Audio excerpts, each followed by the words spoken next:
Magaalaan Sarboo magaalota godina Jimmaatti argaman keessaa isii tokko. Magaalattiin bakka qalmaa kan hin qabne yoo ta'u, waajjirri bulchiinsa magaalichaas dulloomee kenniinsa tajaajilaa irratti rakkoo uumaa ture. Haa ta'u malee bulchiinsi magaalichaa galii keessoon giddugala qalmaaf waajjira ijaarsisee eebbisiiseera. Boroodhuma mana ofiitti qalamti hoolaanis reettiinis ergasii ala qalamtu sangaanillee boroodhuma mana ofiitti qalama. Hadhagin akkuma waan hadha dhalanneetiin ilaala badaa waan nama gammachiisu waan guddaadha. Kun baay'ee nama gammachiisa. Kanaan dura bulchiifni magaala keenyaa bulchiisuma magaalaa iyyuu fakkaatu. Kana jedhanii wantumti namatti ibsanu hin jiru. Gugguufanii galanii gugguufanii ba'uudha beektaa.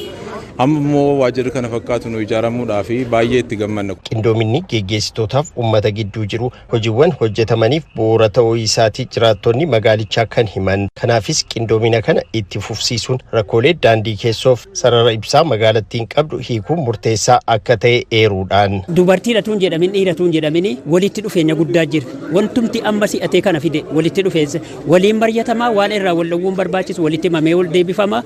Ammas taanaan gara fuulduraatti tokkummaan amma uumame kun yoo itti fufee fi fooqiidhaan taati kan magaalaan kun jedhee gatii yaadu jennaani tokkummaadha wanti barbaachisu. Diish booyinis hojjetamuu fi ibsaan illee sararatti galu warri daandii illee cuccufu daandii illee qajeelchuun barbaachisaadha waan ta'eef magaala kanaaf waan bu'uuraa hojjechuun barbaachisaadha waan ta'eef kun jalqabbii gaariidha kun itti fufuu qaban jedha. Bulchaan aanaa Qarsaa obbo Abdul Hamid Abbaa Faajiin magaalaa Sarboo dabalatee rakkoo uummata aanichaa hiikuuf piroojektonni garaagaraa hojjetamaa jiraachuu isaaniiti kan dubbatan. Kana keessaayis waajjirri bulchiinsa aanichaa birrii miiliyoona 56 oliin ijaaramaa jiru isa tokko yoo ta'u piroojektichi ariitiin xumuruuf hojjetamaa akka jiru dubbataniiru. Kan akka aanaatti qabannee jiru waajjirri bulchiinsaa gamoo abbaa darbii 3 wangiirra jira kunoo karaarra kan ijaaramaa jirudha.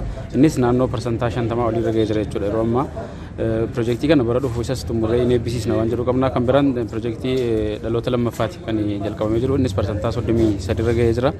Yoo rabbi jedhe isas bara kana xumurree kan eebbisiisnu ta'a. Bulchaan godina Jimmaa obbo Tijjaanii Naasir gama isaaniitiin rakkoo hawaas diinagdee uummata godinichaa hiikuuf baroottan darban keessatti xiyyeeffannoon kennamee hojjetamaa turuu isaati kan himan. Kanumaan wal qabatee bara bajataa xumurame godinichatti piroojektoonni birrii biiliyoona 2 oliin ijaaramaa turan xumuramanii eebbifamuu isaanii dubbataniiru.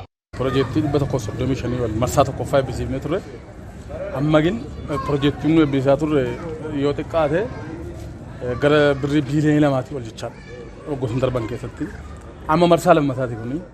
Piroojektiin nu godina keenya hojjennu gara lamaan tokko baajata mootummaa hirmaannaa uummataati dhaabbilee adda addaa walitti fiduudhaan piroojektiiwwan bishaan daandii barnoota waan uummata fayyadan jechaadha.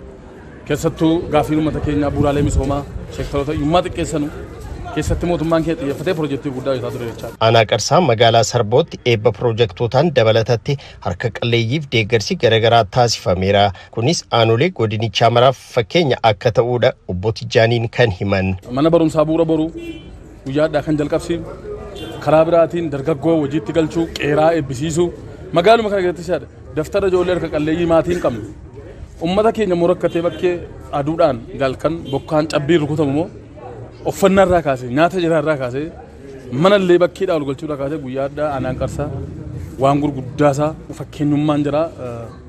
Aanaa keenya godina Jimmaa 21 jirullee fakkeenya kan ta'u ta'uu isaati. Aanaa Qarsaa magaalaa Sarbootti miseensota raayyaa ittisa biyyaa kabajaan geggeeffamaniif bakki ijaarsa mana jireenyaa kennameera.